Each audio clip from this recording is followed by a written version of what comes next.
Aula Princípios e Fenômenos da Mecânica, número 10 e número 11.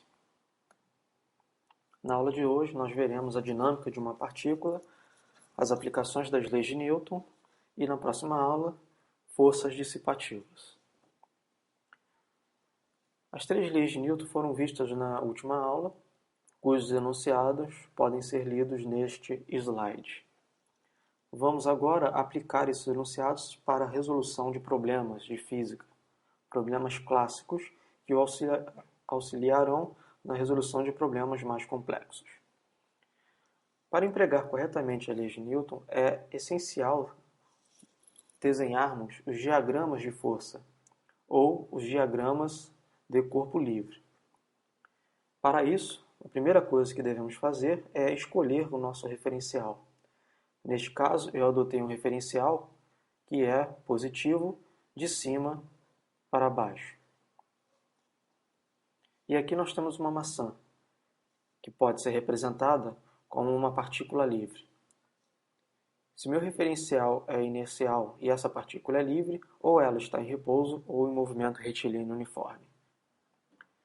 Se há alguma partícula vizinha a essa partícula isolada, então, logicamente, ela deixará de ser isolada e experimentará uma força. Digamos que essa maçã tenha sobre ela a ação de uma força-peso. Neste caso, a ação dessa força provocará a aceleração em relação ao meu referencial. Então, pela primeira lei de Newton, nós dizemos que o movimento é forçado.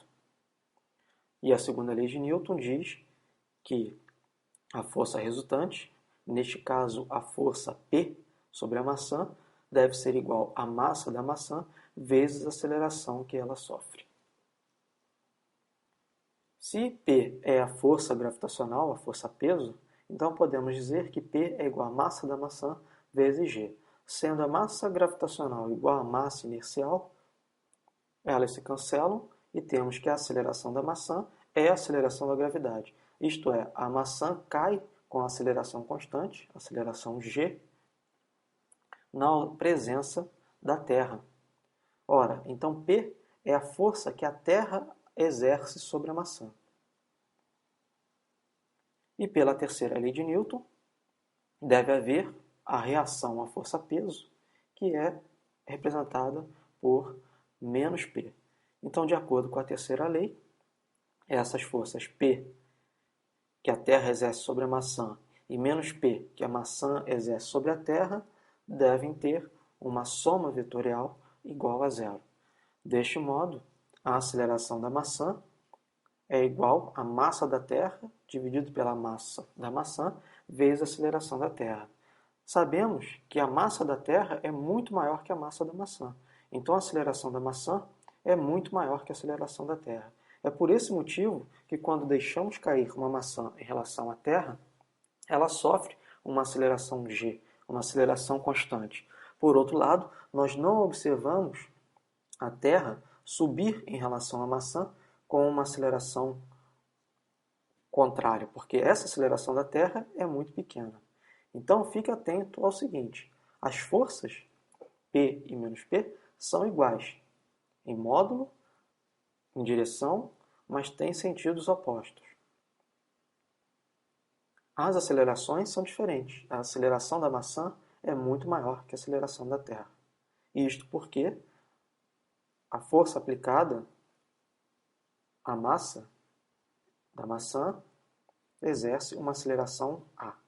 E a força aplicada à Terra exerce uma outra aceleração, a aceleração da Terra. Observe que nesta ilustração nós não queremos dizer que a força P aponta para cima.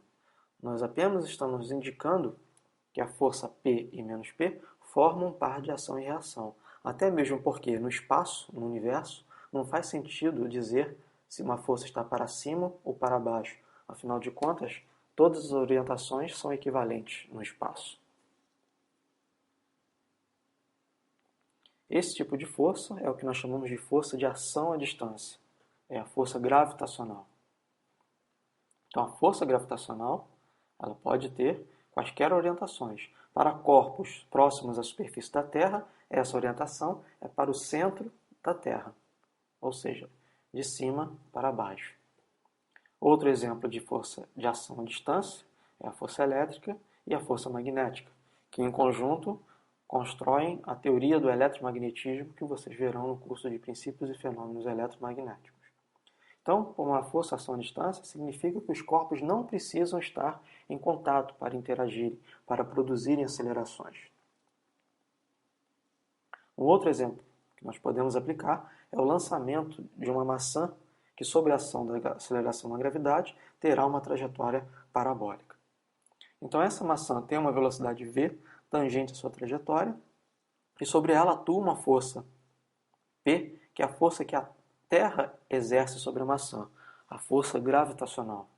Então, neste referencial, eu represento a minha força P com um sinal menos, porque ela tem uma orientação, esse vetor tem uma orientação contrária ao meu referencial. Então, o movimento fica determinado se a força resultante é conhecida. Veja que a aceleração desse sistema é constante, é dado como a força sobre a massa, onde essa força é numericamente igual à força peso, uma força constante. Pela definição da aceleração como a derivada do vetor velocidade em relação ao tempo, deve ser igual à razão entre a força e a massa. Se integrarmos esta equação, temos que o vetor velocidade final é igual à velocidade inicial, a velocidade de lançamento, mais a razão entre a força e a massa, que nada mais é do que a nossa aceleração, vezes o tempo. Novamente, a definição do vetor velocidade é a derivada do vetor posição, que localiza a maçã em relação à origem, dividida pela derivada do tempo. Isso é igual a v0 mais f sobre m vezes t. Se integrarmos essa expressão, temos que a posição final da maçã é igual à sua posição inicial, mais a velocidade inicial vezes o tempo, mais a razão entre a força aplicada, que é a força peso, dividido por 2 vezes a massa vezes o tempo ao quadrado. Esta equação é a nossa equação horária de movimento, uma equação quadrática no tempo, devido à constância da força-peso. Se recordarmos que P é igual a massa vezes G, temos que a nossa equação é igual a R, igual a R0, mais V vezes T, menos P sobre 2m vezes T ao quadrado, onde P sobre m é igual à aceleração da gravidade. Apenas para ilustrar, aqui esboçamos a força de reação da força-peso, que é a força que a maçã exerce sobre a Terra. Novamente, não queremos dizer que a força-peso atua para cima. Isso seria um equívoco imperdoável. Estamos querendo apenas indicar o par de ação e reação. Um terceiro exemplo clássico é de uma maçã sobre a mesa. Neste caso, quais são as forças que atuam sobre a maçã? A maçã está em repouso ou está em movimento? Bom, se sobre a maçã atua unicamente uma força-peso, então ela deve estar acelerada. Mas se ela está em repouso, qual o motivo? Antes disso, vamos ver que a força de reação da força menos P é uma força que se encontra na Terra, de valor P. Estes são o par de ação e reação. Bom, mas por que não há movimento? Por que a maçã fica em repouso? Para isso, deve existir uma outra força que cancela a força P que atua sobre a maçã. Neste caso, é uma força que nós chamamos de normal, uma força de contato, uma força que existe porque há um contato físico, um contato da superfície da maçã com a superfície da mesa. Essa força é simbolizada pela letra N e é um vetor também, é uma força vetorial. A força de reação à força normal deve atuar na maçã e no sentido oposto à força N. Então, menos N e N são o par de ação e reação. Menos N é a força que a maçã exerce sobre a mesa e mais N é a força que a mesa exerce sobre a maçã. Então, agora fica claro por que a maçã está em repouso. A força normal, que atua sobre a maçã, cancela a força peso, que a Terra exerce sobre a maçã. Então, pela primeira lei de Newton, se há esse cancelamento de forças, não há um movimento acelerado, o movimento é natural. Neste caso, o repouso. Pela segunda lei de Newton, a força resultante é igual a zero. Isto é, a soma N mais P é igual a zero. Finalmente, a terceira lei de Newton diz que N mais P é um vetor nulo. Logo, N é igual a menos P. Observando que N e P não são um par de ação e reação. Porém, como os módulos de N e P são iguais, fica válida a terceira lei de Newton. Esse tipo de força, como nós dissemos, é uma força de contato.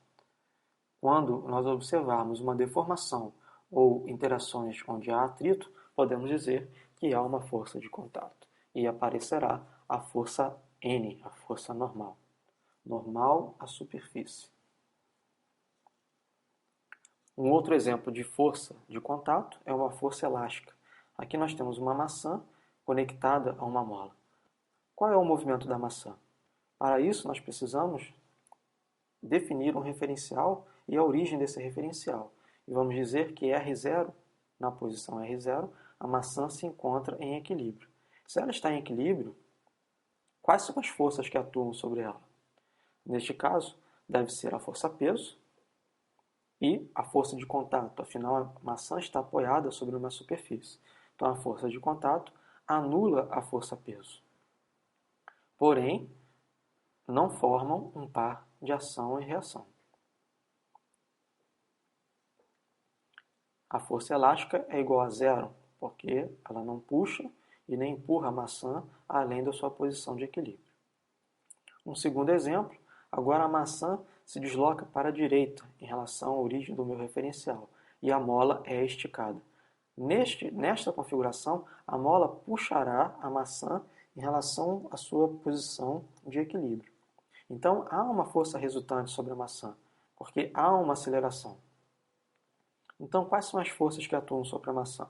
Novamente, a normal anula a força-peso. Então, na direção vertical, eu não tenho movimento. O meu movimento é na horizontal e é dada pela força elástica. A força que a mola exerce sobre a maçã. Neste caso, o sinal menos aparece porque é oposto à definição do meu referencial. E onde encontra a reação da força elástica, a força que a mola exerce sobre a maçã? Ela se encontra no outro corpo, neste caso a mola. Então, F elástico positivo é a força que a maçã exerce sobre a mola. Estes são o par de ação e reação. O último exemplo, neste slide, é aquele quando a maçã comprime a mola. Neste caso, a mola tenderá a empurrar a maçã de volta à sua posição de equilíbrio, sua posição R0. Pelo diagrama de forças, novamente a normal anula o peso. Não há movimento na vertical. Então, o movimento será exclusivamente na horizontal devido à força elástica.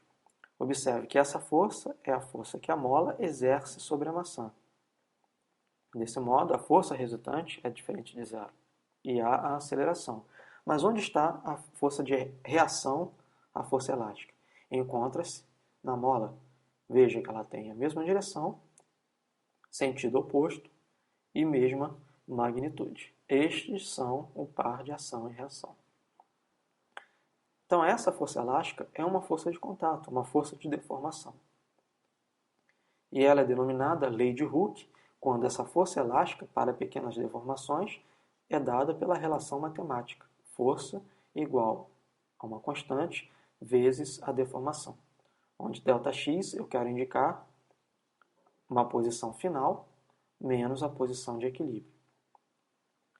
E K a gente chama de constante elástica.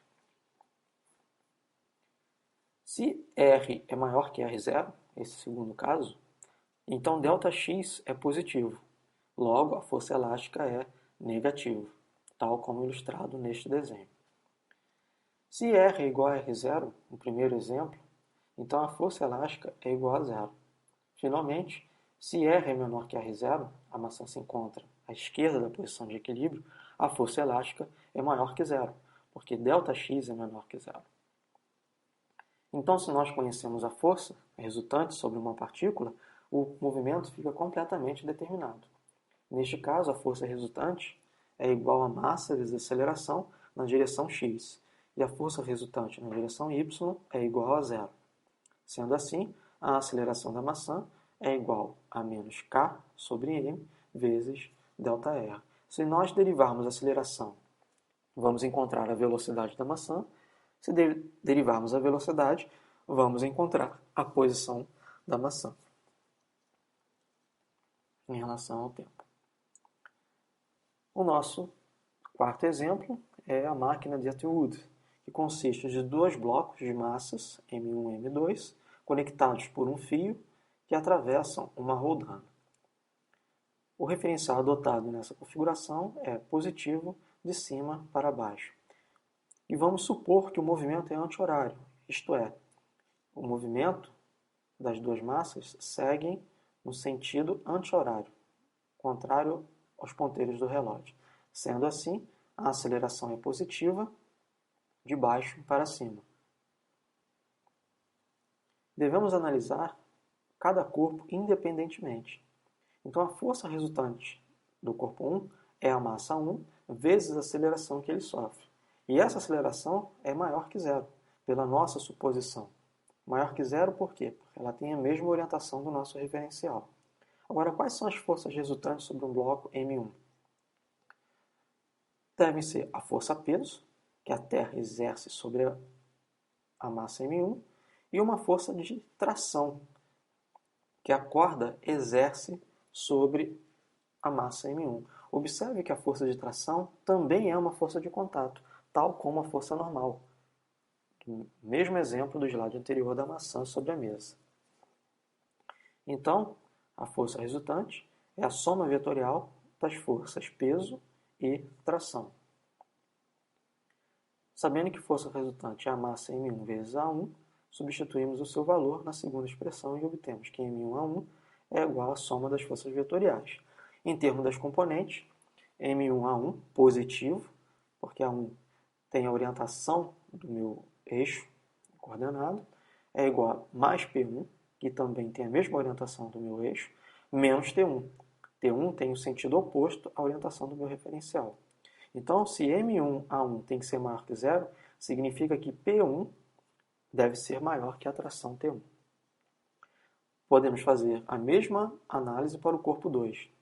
Só que neste caso, o corpo 2 sobe com uma aceleração que é contrária à adoção do meu referencial. Então, uma aceleração que deve ser negativa. Consequentemente, a força resultante sobre o corpo M2 deve ser menor que zero. Quais são as forças resultantes? São a força P2 e a força T2. Então, a força resultante é a soma vetorial P2 mais T2. Então, M2 é igual a 2, M2 vezes A2 é igual à soma das forças sobre M2. Em termos das componentes, A2 deve ser negativo, menos A2, igual a P2, positivo, menos T2, negativo, onde o sinal menos indica a orientação em relação ao meu referencial. Então, neste caso, T2 deve ser maior que P2, para produzir uma aceleração negativa que satisfaça a minha adoção do referencial. Analise com cuidado essas duas equações para que você não erre na solução de exercícios. Agora podemos analisar o sistema como um todo. Para isso, vamos fazer uma particularidade. Vamos supor que o fio seja ideal. Ao fazer isso, podemos afirmar que T1 é igual a T2, ou seja, as trações são iguais em cada pedaço do fio e, consequentemente, as acelerações A1 e A2 são iguais. Isto facilita o nosso problema, porque nossas equações são simplificadas. Aqui eu tenho a expressão para o corpo 1 e aqui a expressão para o corpo 2. Subtraindo a expressão 1 pela expressão 2, eu encontro que a aceleração vezes a soma das massas é igual à diferença entre os pesos. Logo, a aceleração é igual à aceleração da gravidade vezes a razão entre a diferença das massas pela soma das massas. E assim eu posso determinar qual será o tipo de movimento do meu sistema. Se m1 é maior que m2, então a minha aceleração é positiva. Então ela terá o sentido anti-horário. Se m1 é igual a m2, a aceleração é igual a zero. Ou o sistema se encontrará em repouso ou em movimento retilíneo uniforme, isto é, terá um movimento com velocidade constante. Finalmente, se m2 é maior que m1, a aceleração será negativa. Isso indica que o sistema terá um movimento contrário à adoção do referencial inicial adotado.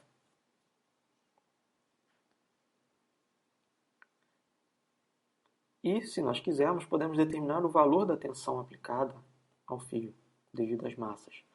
Basta somarmos as duas equações. Ao somarmos, temos que a aceleração vezes a diferença das massas é igual à soma dos pesos menos duas vezes a tração. Então, a tração, através de uma simplificação algébrica, é igual a G vezes duas vezes o produto das massas dividido pela sua soma. Neste caso, se M1 é maior que M2, P1 é maior que tensão e a tensão é maior que P2. Se M1 é igual a M2, a tração é igual ao peso. Se M2 é maior que M1, então P1 é maior que tensão e tensão é maior que P2. Observe que duas massas aparentemente iguais, quando há duas massas aparentemente iguais, nós não podemos dizer qual é o sentido do movimento. Ele será horário ou será anti-horário? Então é preciso supor um sentido e fazer as contas. No exemplo anterior foi suposto o sentido anti-horário, não pela massa M1 maior que M2, mas pela escolha do referencial. Talvez isso fique mais claro no próximo exemplo, onde eu tenho um bloco sobre um plano inclinado e eu quero saber se o bloco ficará em repouso, se ele descerá em movimento retilíneo uniforme, ou o bloco descerá em movimento retilíneo uniforme variável, ou até mesmo se ele subirá o plano inclinado.